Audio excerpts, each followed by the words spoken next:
La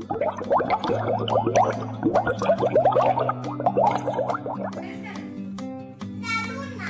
Muy bien. Pues vámonos a contar en forma de teatro, ¿vale? La luna. Sí, quiero.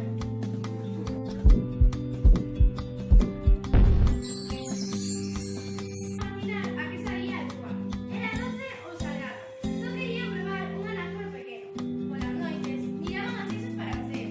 Estalicábanse e estiraban o pescozo, as pernas e os brazos, tentando colleras. Era todo en balde, e mesmo o animal Fernández non foi quen de tocara. Un bo día, o pequeno tigre decidiu subir a montaña máis alta para así poder chegar á lúa.